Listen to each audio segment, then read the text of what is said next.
पूर्व भारतीय उड़ीसा राज्य का पुरी क्षेत्र, जिसे पुरुषोत्तम पुरी, शंख क्षेत्र, श्री क्षेत्र के नाम से भी जाना जाता है, भगवान श्री जगन्नाथ जी की मुख्य लीला भूमि है।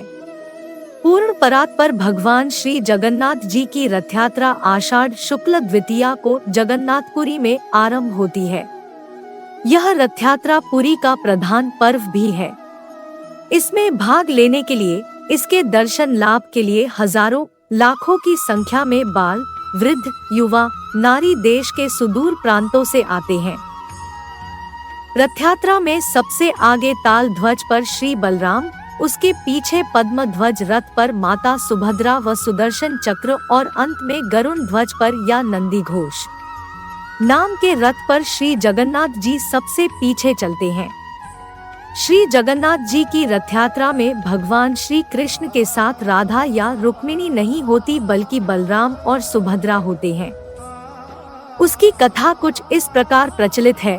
द्वारिका में श्री कृष्ण रुक्मिणी आदि राज महिषियों के साथ शयन करते हुए एक रात निद्रा में अचानक राधे राधे बोल पड़े। रुक्मिणी ने अन्य रानियों से पूछा तो उन्होंने बताया कि वृंदावन में राधा नाम की एक गोप कुमारी है, जिसे प्रभु हम सबकी इतनी सेवा और भक्ति के बाद भी नहीं भूले हैं। राधा की श्री कृष्ण के साथ रहस्यात्मक रास लीलाओं के बारे में माता रोहिणी भली प्रकार जानती थी। उनसे जानकारी प्राप्त करने के लिए सभी महारानियों ने उनसे अनुरोध किया। पहले तो माता रोहिणी ने टालना चाहा, लेकिन महारानियों के हट करने पर कहा ठीक है।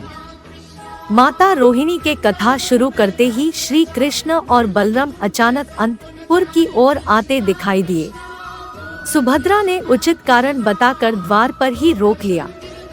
पुर से श्री कृष्ण और राधा की रासलीला की वार्ता श्री कृष्ण और बलराम दोनों को ही सुनाई दी।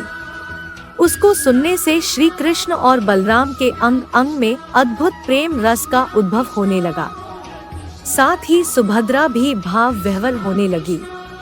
सुदर्शन चक्र विगलित हो गया। उसने लंबा सा आकार ग्रहण कर लिया। यह माता राधिका के महाभाव का गौरवपूर्ण दृश्य था। अचानक नारद के आगमन से वे तीनों पूर्ववत हो गए। नारद ने ही श्री भगवान से प्रार्थना की कि हे भगवान, आप चारों के जिस महाभाव में लीन मूर्तिस्थ रूप के मैंने दर्शन किए हैं, वह सामान्य जनों के दर्शन हेतु पृथ्वी पर सदैव सुशोभित रहे। भगवान ने तथास्तु कह दिया। कहते हैं कि राजा इंद्रद्युम्न, जो सपरिवार नीलांचल सागर उड़ीसा के पास रहते थे, उन्होंने समुद्र में एक विशालकाय काष्ठ दिखा। राजा के उससे विष्णु मूर्ति का निर्माण कराने का निश्चय करते ही वृद्ध बढ़ी के रूप में विश्वकर्मा जी स्वयं प्रस्तुत हो गए। उन्होंने मूर्ति बनाने के लिए एक शर्त रखी कि मैं जिस घर में मूर्ति बनाऊंगा उसमें मूर्ति के पूर्ण रूपेण बन जाने तक कोई न आए। राजा ने इसे मान लिया। आज जिस जगह पर श्री जगन्नाथ जी का मंदिर है, उसी के पास एक घर के अंदर वे मूर्ति निर्माण में लग गए। राजा के परिवारजनों को यह ज्ञात न था कि वह वृद्ध बढ़ी कौन है। कई दिन तक घर का द्वार बंद रहने पर महारानी ने सोचा कि बिना खाए पिए वह बढ़ी कैसे काम कर सकेगा। अब तक वह जीवित भी होगा या मर गया होगा। महारानी ने महाराजा को अपनी सहज शंका से अवगत करवाया। महाराजा के द्वार खुलवाने पर वह वृद्ध बढ़ी कहीं नहीं मिला, लेकिन उसके द्वारा अर्धनिर्मित श्री जगन्नाथ, सुभद्रा तथा बलराम की काष्ठ मूर्तियां वहां पर मिली। महाराजा और महारानी दुखी हो उठे, लेकिन उसी क्षण दोनों ने आकाशवाणी सुनी, व्यर्थ दुखी मत हो, हम इसी रूप में रहना चाहते हैं। मूर्तियों को द्रव्य आदि से पवित्र कर स्थापित करवा दो। आज भी वे अपूर्ण और अस्पष्ट विग्रह पुरुषोत्तम पुरी की रथ यात्रा और मंदिर में सुशोभित व प्रतिष्ठित है। जय जगन्नाथ जी की।